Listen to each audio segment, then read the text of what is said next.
I've been taking music seriously for about a good, I would say, 2 to 3 years, just pumping music into myself, doing videos, you know, media, putting out different projects, because I got a lot of projects as well.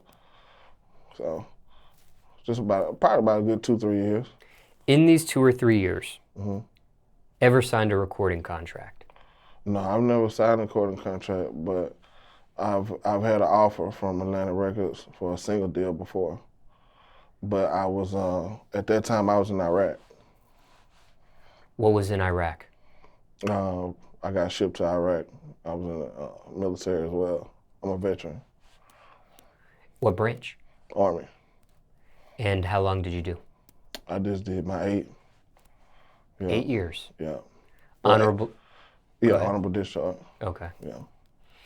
And you fulfilled the contract from start to finish? Yeah, I feel it. Well, I started off in the National Guard, and then I transferred to the Army and switched my job, my MOS to truck driver. How long did you do in the National Guard? How long did you do in the Army? Well, National Guard probably was like a good year, and I completed it with the 7 years with the Army. And it wasn't reserves? Yeah, it was reserves. It was reserves? Yeah. Okay. Yeah. So National Guard reserves Mm-hmm. and Army reserves? Yeah. Yeah. And even though you were in the reserves, you still got shipped out? Yes. It's crazy how it happened. It happened kind of like by default, really. It was 2 Michael Williams, and the first Michael Williams, he got injured somehow, and then they just checked me off and said, okay, well, we gotta take you. And I was in school at the time. I didn't feel, well, I just got finished like a year ago with school, but there's one thing about the Army, like I had to stop everything and I just went over there. I went over there for a year. Iraq for a year? Yeah. And when you say you went to school, what kind of school? I went to a 4-year college, South Alabama. Yeah. And got your bachelor's degree? Well, I got my bachelor's degree from Faulkner University. At that time, I was at South Alabama. Yeah. Explain. Well, I was in the program with RTC, and I was going to South at the time, and I was in the reserve, so I was getting paid for both of those. And I just would do the reserve on the weekend, but our company got selected to get shipped off. So at that time, it was 2 Michael Williams, like I said. He got injured, so I had to go. But you went to, I'm a little confused here. You went to 2 different schools to get the bachelor's degree? Mm-hmm.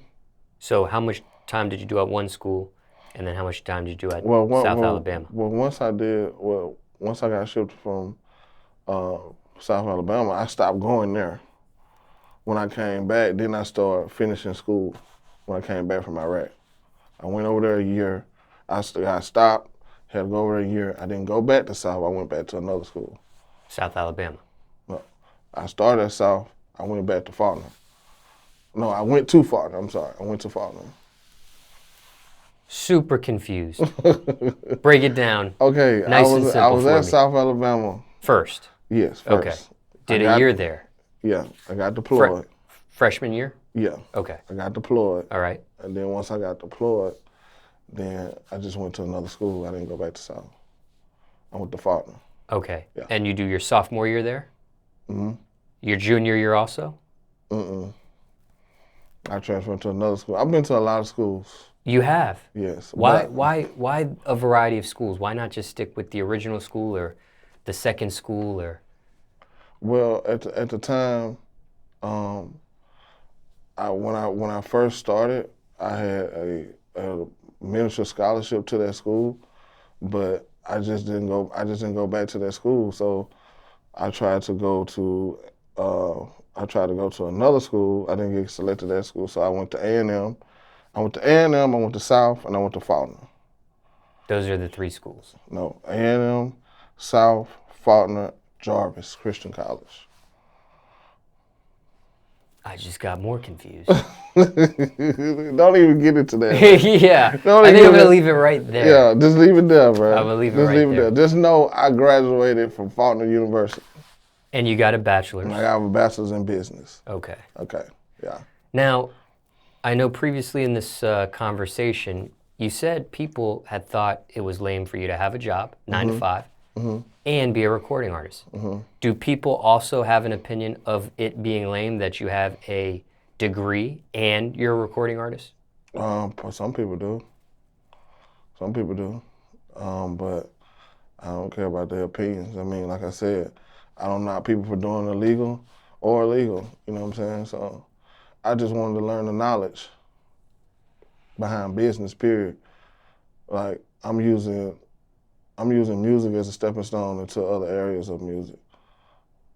Like I want to do music scores, I want to do placements. I want to be executive producer for movies. I want to write movies. I want to do different things other than just music. So I wanted to learn the whole business aspect of it. Why join the reserves and not, and I don't know what you call it, the regular army? I know. What do they refer to? What do they refer to the difference there? Is there a way they phrase it? They call us weekend warriors. Well, okay. So explain to people what reserves are versus, I guess, is reserves considered part-time and? Yeah, this was considered part-time. Reserves is considered part-time. Army is like full, like you're on a base, you go to work every day doing your MOS. And part-time, I mean, I don't say part-time, well, reserve is you may have a job, you may be in school. At that time, I was in school. That's what was important to my mother and father, to go to school and do the reserve, because they were also paying for it. Oh, the reserves or being in the military was paying for the school. Yeah. I see. Yeah. And was there also a thought that I'll join the reserves because maybe I won't have to get shipped off anywhere if I was full-time? Or was that not even a thought? Yeah, that was in the back of my head, but it didn't happen that way. It ain't happen that way. Because usually, if you're full-time, yeah, you're definitely gonna go at least once. But if you're part-time, maybe not, Yeah. more towards maybe not, but there's always that chance. Yeah. But for you, they got you. They got me, man. Now, how did you find out about this recording contract offer while you were in Iraq? They called my platoon sergeant. I don't know how they got access to it. I'll take this back. First, they sent the email. And when they sent the email, he said, okay, what's your situation? I told him where I was. And then some type of way, he got hold to my platoon sergeant. And then once he got hold to my platoon sergeant, I talked to him on the phone, and he told me how long I was over there. And I told him that I just got over here to complete my contract for overseas. So did they still want to work it out with you and try to make it happen, or that was a no-go? No. It was a no-go because my contract didn't outweigh what they were offering, to put it in that term. So was it a no-go on your end, or it was a no-go on Atlantic Records' end? It was a no-go on my end, as far as I couldn't go because that contract didn't outweigh my contract with the military overseas. And this wasn't a scam, this was legit. And it was legit. Legit. There are scammy stuff out there. Man, every day. Every day. They in the inbox, man, every day. People faking like they're representing a major record label. Yeah. But like I said, they called my platoon sergeant, so, the person I talked to, if they went to that extent, that's just, Jesus Christ. Did you research it further and authenticate that it was legit? Yeah. How? When I came back, I looked the name up, and I'm not gonna say his name. I looked the name up, and found out it was him. And then the answer machine, it had his name, and then it had the email on there, his original email. Looked up his Instagram, did all that. So you turned down the contract. You declined the contract. I couldn't take the contract. Oh. Yeah, because I had just got a contract with the military to go overseas, so I couldn't go because that contract wasn't enough for me to go. You get what I'm saying? The contract they offered me, just to be real, just be out raw, was a $50,000 contract, single deal. Okay, it was for a song that me and Rich Boy did called Whip Game, and I went to higher up with my chain of command, and he told me that because that I would make more over here in this contract, I couldn't get out of the contract that I was in. Now you get what I'm saying? Yeah. Okay. But with the music industry in 2020, what year was this when they offered this? Oh, that was 2011, 12. Oh, okay. Yeah. I don't know how digital it was back then. Yeah, we was just, in 2011, 12, it was like just in the transition of like DIY studios, you know, people actually doing YouTube videos. Like that was just like the beginning. Because in 2020, if you were offered this same contract, I'm wondering why you couldn't take the contract, because everything's so digital. Couldn't they just spend money on advertising and marketing without you having to physically be in the United States? Couldn't they, you know, if you have a hot song, you might not be able to work it in clubs and physically work it because you're in Iraq, but couldn't they digitally work it and still try to make money off of it? Yeah. And you try to make money off of it without you having to physically, you know, work the song, so to speak? Yeah, most definitely. They probably would do that now. I'm probably assured that they probably could. And I'm just assuming here. I'm just hypothetically speaking. I don't know if they even, you know, do that or not. But I'm just, you know, from the 2020 perspective and mindset, I would think, hey, why can't he be in the military in Iraq and, you know, have a song distributed digitally and work digitally with advertising and marketing digitally and still a win and make money for both parties? Yeah, it would be a good marketing scheme right now. Most definitely. A soldier that's doing that, yeah, that'd probably be a winner. And you can digitally do interviews with platforms and, you know, and maybe, you know, COVID-19 and the pandemic with coronavirus is making that type of reality even more realistic. Most definitely. Most definitely. Where maybe if a record label didn't think this stuff was possible, you give them the blueprint. They gonna watch this and you give them the blueprint. Looking back though, did you make the right decision? Did you wish, you know what, I should have taken that. I wish I could have done that. I would say I was angry. I thought that's what was supposed to happen, but you know, God had other plans. I probably would have blew that money. I was immature. I didn't know how to, you know, I wasn't financially literate. You know, things happen for a reason. I probably wasn't ready then.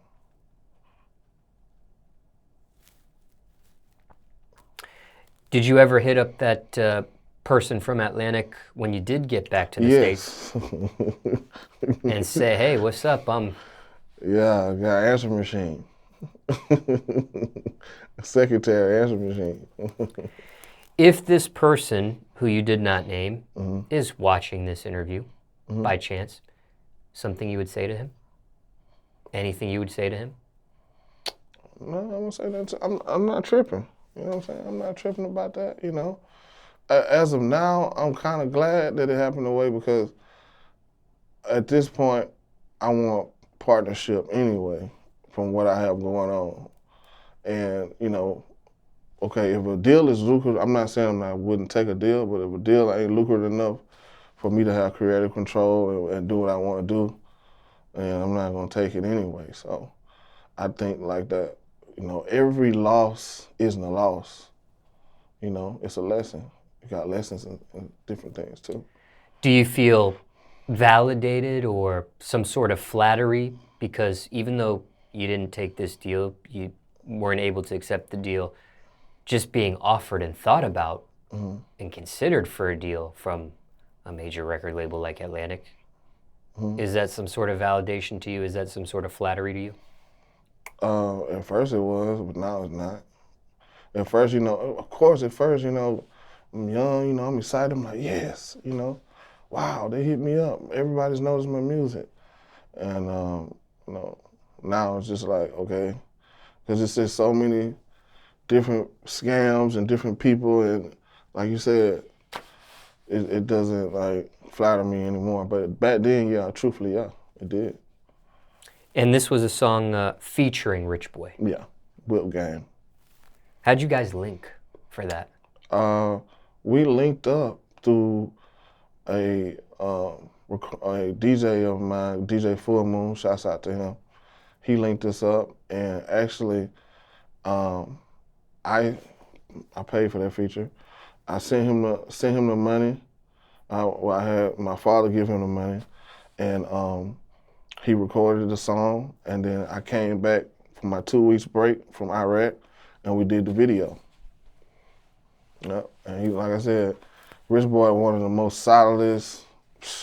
He's super solid. Have you met him before? Yes, I have. Yeah, he's super solid. He didn't charge me extra for the video. He brought his cars out. You know, he was real solid about it. You know what I'm saying? And I worked with a couple major artists in Hollywood. How much did the feature cost back then? I paid like $1,000 for it. Back then. Still keep up with Rich?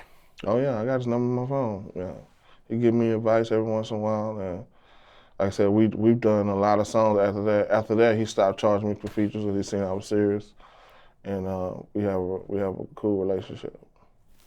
Did you look at that as a form of validation or flattery as well? No, definitely, because he didn't have to do that. He didn't have to do that. You know what I'm saying? Most people don't appreciate when somebody has a platform and they help you out. Like, I appreciate that, man. You know what I'm saying? Like, I even appreciate being here, you know what I'm saying? Like, you got 1 million subscribers. Like, people are gonna see it. And that's the biggest thing as far as being independent artists. We wanna be seen. You know, you need that exposure. I can't promise they'll click play, but they will see it. Oh yeah, no, definitely. That's my job to promote it and not just sit on the sofa, you know?